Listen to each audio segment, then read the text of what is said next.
Hello, everybody. I'm back at streaming. Yeah. Well, I had to. I took a week off because so I can recover from. Well, let's just tonight's stream. I'm doing this because I just thought of doing another movie review of Chicken. Uh, this is a throwback review of the Disney animated feature called Chicken Little. Yep, it's one of the last movies that came out in theaters during Michael Eisner's reign of supremacy as CEO of the Walt Disney Company. Yeah. This was one of the last movies. From what I can tell, this was well, let me double check. I need to check first before I can move up further. All right.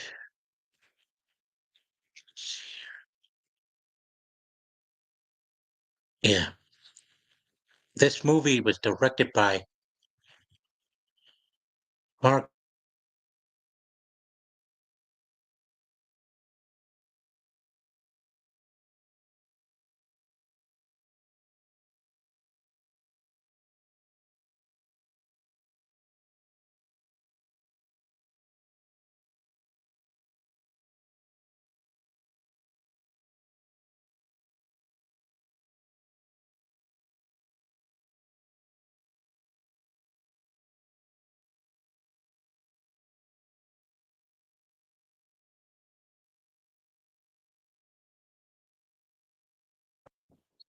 Oh, there we go. Sorry, guys.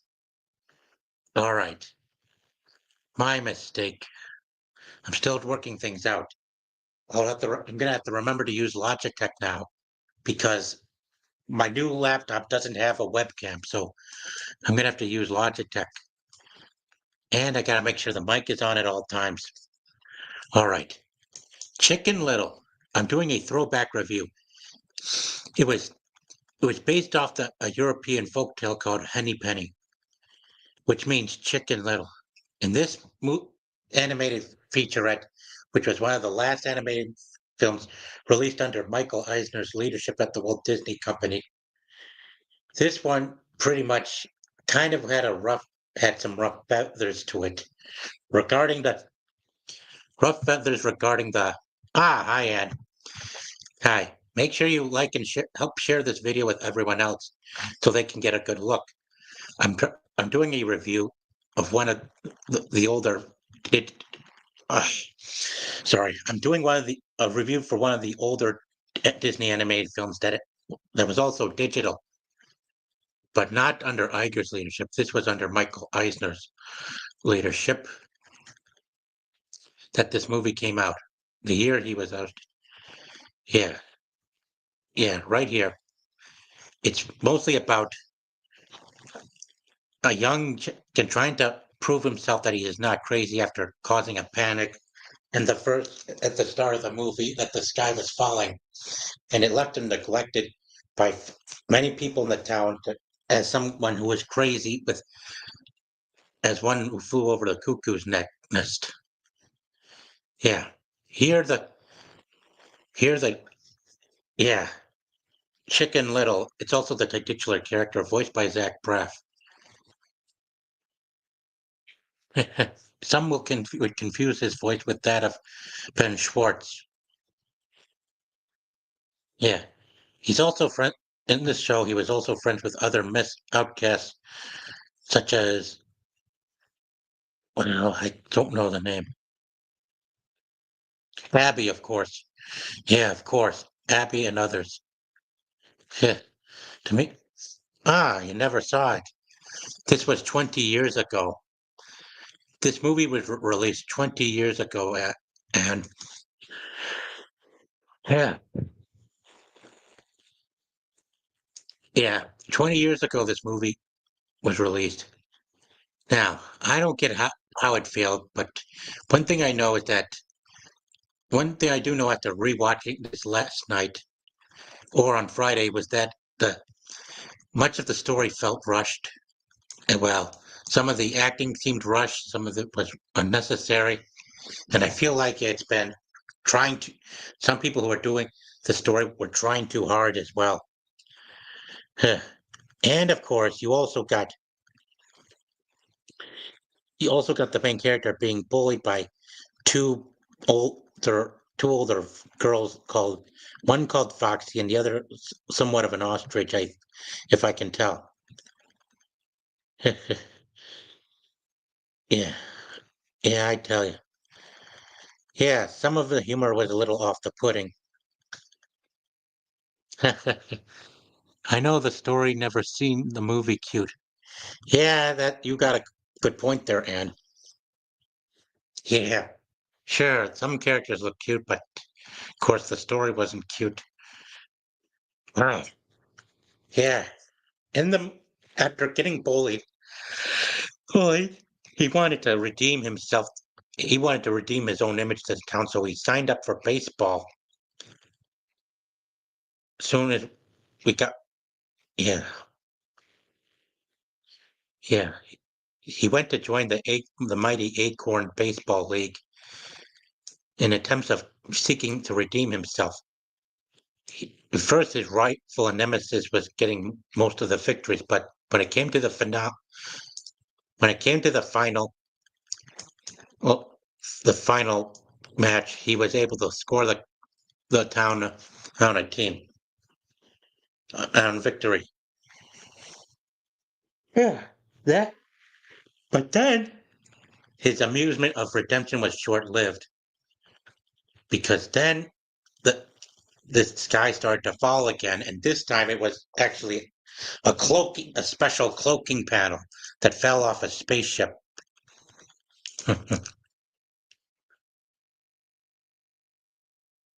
Yeah, it fell off a spaceship, and he invited friends over to come check it out.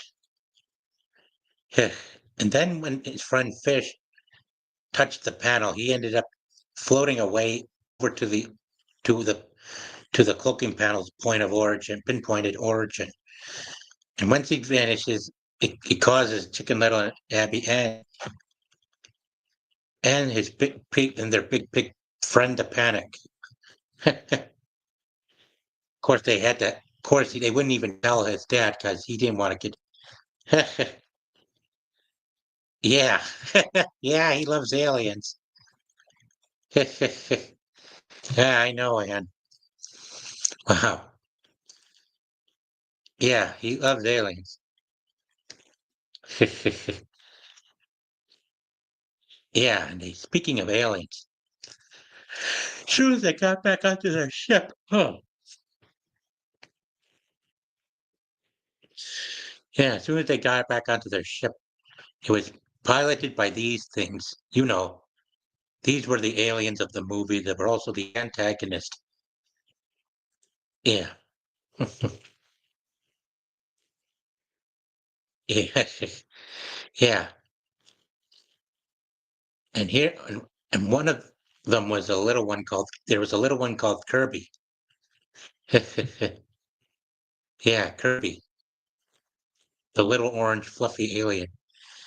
Well, I guess from the shape and looks of it, they were struggling to find something original to depict them. I mean, the movie it was kind of short after watching it. It felt shorter than I remembered.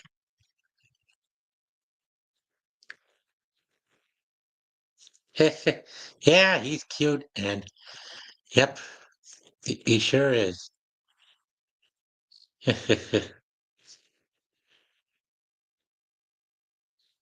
Yeah,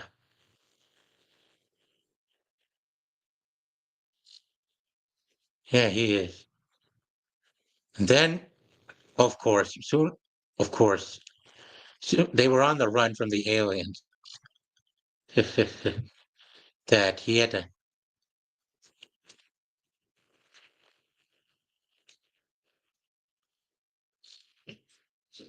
yeah, that Chicken Little had to go onto the bell tower again to ring the bells to alert the town about the alien invasion.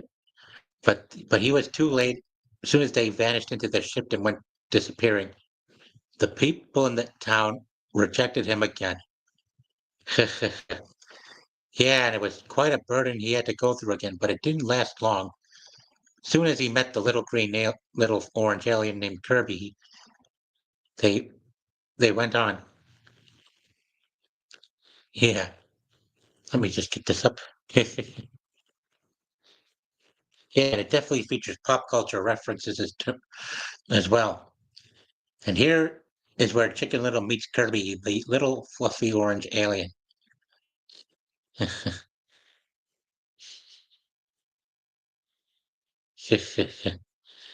Yeah, you sure would.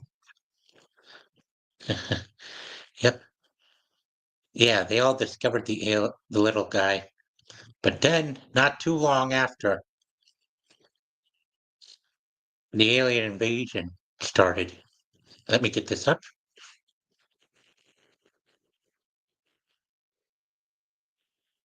Yeah. Yep. Alien invasion. Yep. The alien invasion started. Yeah. Yeah. I can't tell. Can't tell how many times it was featured about a boy who cried wolf and stuff, which is quite a common thing to use. That's used in movies these days.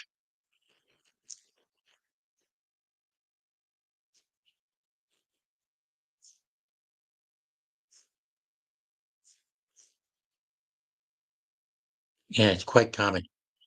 Yeah. But soon as they,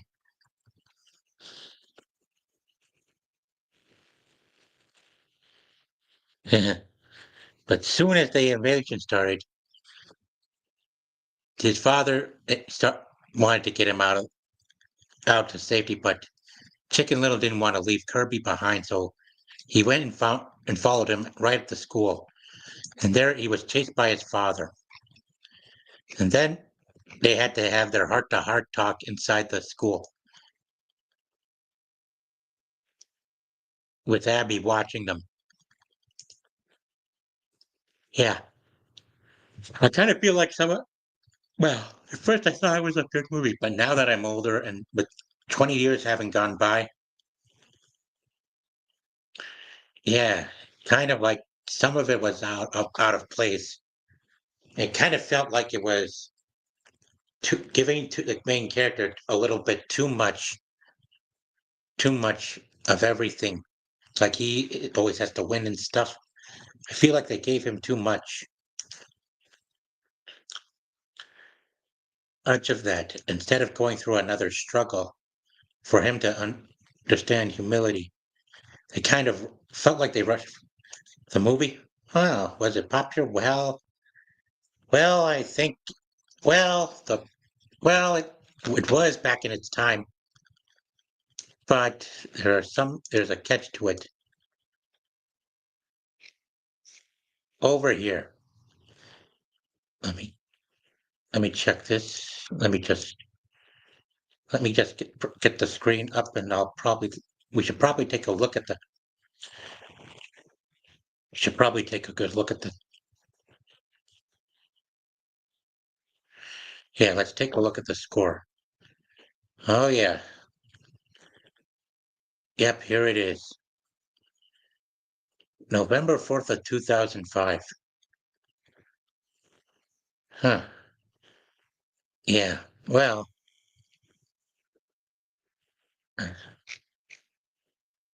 it grossed 314 million at least at the box office that year. But from the critic scores, well, yeah, I'm sure. Well, I think, I think they feel like let's take a look at them. Yeah.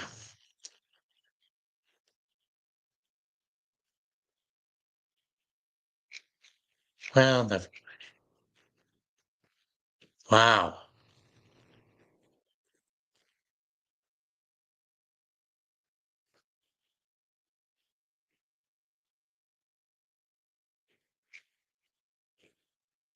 Well, it was, but it doesn't seem to be one of their best.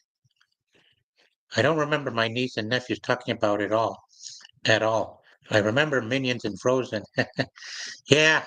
Well, even before Pixar was being acquired, Disney was also struggling to come up with its own form of digital animation, which has now become more common these days.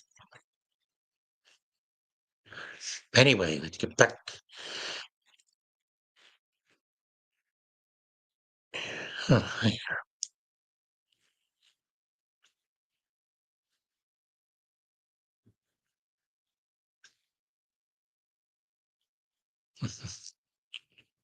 Yeah,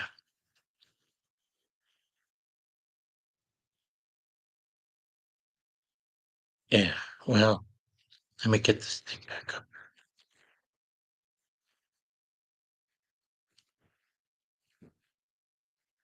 All right. Well, anyway, back to the plot. Right before they took rushed to return Kirby to his parents, Chicken Little kissed Abby, and then the race was on. He and his father fought through the barrier of alien invaders and made it up to the highest point of the town and calls of that they will return Kirby to their parents. Unfortunately, they ended up being brought onto the ship.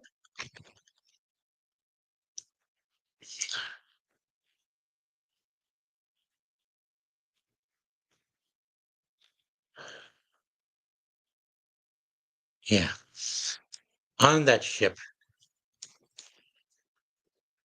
Yeah, on the ship they were stuck. They were stuck in limbo along with others who were vaporized and brought on board, or by the invaders. Eventually, Kirby told his parents that it was all a mist that he that he was that he was left behind. And then Chicken Little, his father, and the others that were thought to have been vaporized were freed. And at the end, well, kind of gone kind of gone a little overboard with things and stuff. But if yeah, the ending kind of feels strange. Yeah, sure you see the ugly duckling and the little chicken being together, but huh. Yeah, it does sound like a good story, and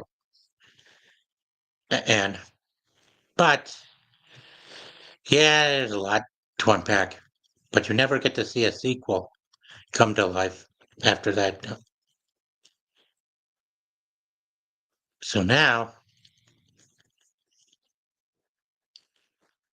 it ends with them watching a movie based on themselves that are, that features characters that are based off themselves. Well, Chicken Little's adult personification being voiced by Adam West. And some of the dialogue was taken out from their friend as well. And then everyone clapped and cheered. And then the credits start rolling, and you see the characters singing and dancing in play. Well, who knows if. Yeah, I know. Adam West was a good man too. It's a shame he passed away as well. Well, that's pretty much it. I'm going to share this stream with everyone on Discord and get ready for tonight's live stream at Hold My DualShock Reviews. See season 2 finale of Severance. Take care, Anne, and be sure to check it out too. And good, see you there. And take care.